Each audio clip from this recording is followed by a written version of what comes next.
पंजाब केसरी में आप सबका स्वागत है। मैं हूं चंद्रशेखर धरनी। हरियाणा के लोकल बॉडी मिनिस्टर कमल गुप्ता जी हमारे साथ मौजूद हैं, इनसे बातचीत करेंगे कई अहम इश्यूज को लेकर। सर, सबसे पहले स्वागत है पंजाब केसरी में आपका। धन्यवाद। और आपके माध्यम से मेरा भी आपके दर्शकों को उनका अभिनंदन है, अभिवादन है और उनको प्रणाम है।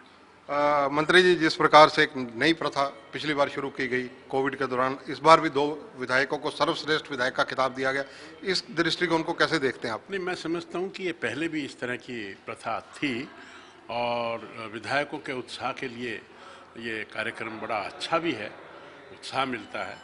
तो एक कमेटी बनती है, वो चयन करती है कि किस तरह से जो विधायक विधायिका को अच्छी तरह से निभाते हैं और उनमें सर्वश्रेष्ठ कौन है, उसको जो इनाम देने का, जो रिवॉर्ड करने का, उसको उत्साह देने का जो ये कार्यक्रम है, ये सराहनीय है।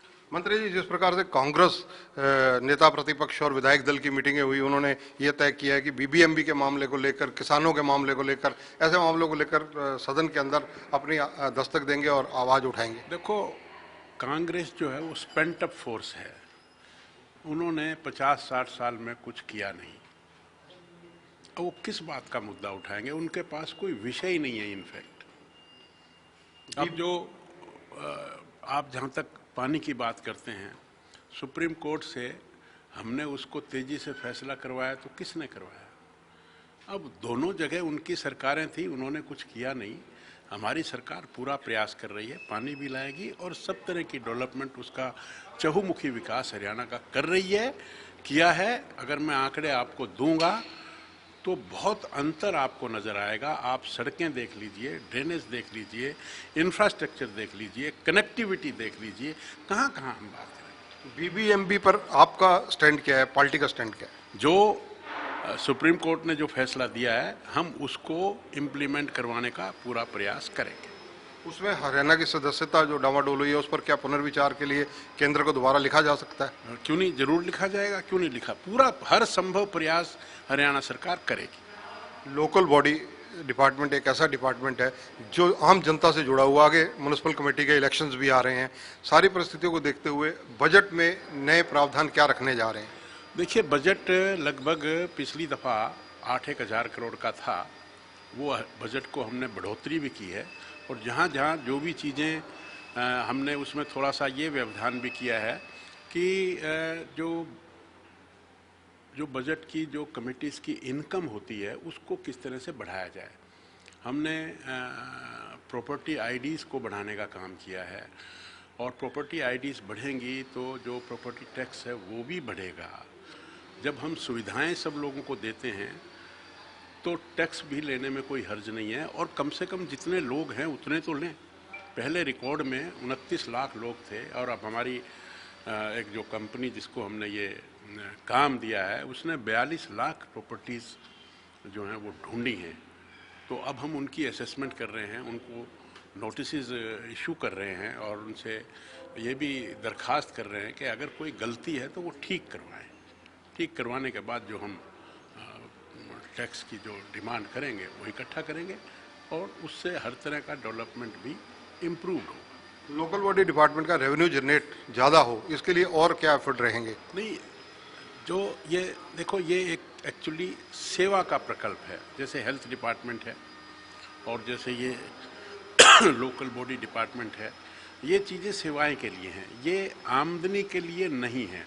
और जो आमदनी आएगी वो भी हरियाणा सरकार नहीं लेगी।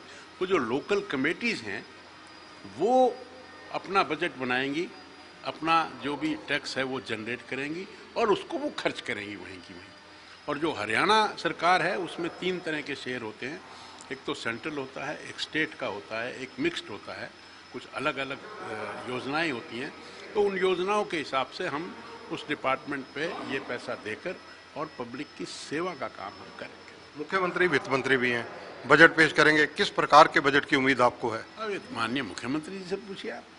लेकिन प्री बजट पर चर्चा हुई है, आपसे भी हुई होगी। उन्होंने सबसे सलाह ली है, हम सब ने अपनी अपनी सलाह उनको दी है। जिस प्रकार से रिसेस पीरियड रखा जा रहा है, इसको कैसे देखते हैं? नहीं, ये लोकसभा में तो होता ही है ये।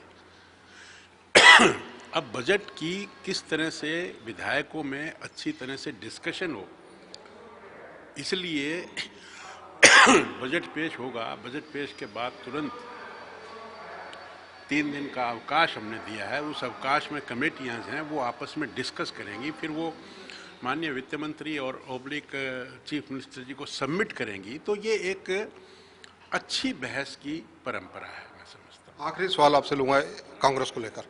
कांग्रेस जो किसानों के आंदोलन के मुकदमे हैं वो विड्रॉ ना होने पर कहीं ना कहीं सदन में अपनी बात रखेगी, हंगामा करेगी। कांग्रेस का काम ही केवल हंगामा करना है।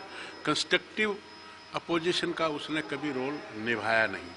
जैसे ये कह देते हैं जी कि इस गवर्नमेंट ने तो 61,000 का घाटा दिखाया था उन्होंने, आज 2 लाख करोड़ का हो गया।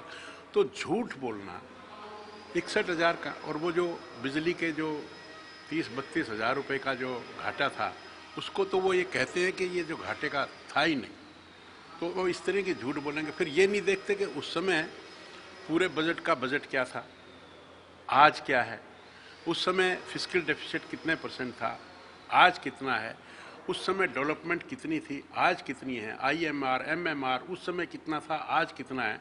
केवल एक 61,000 का जो है वो रोड़ा मचाते रहते हैं और कुछ नहीं है उनके पास। धन्यवाद गुप्ता जी। तो ये हैं कमल गुप्ता जी, हरियाणा सरकार में मंत्री हैं।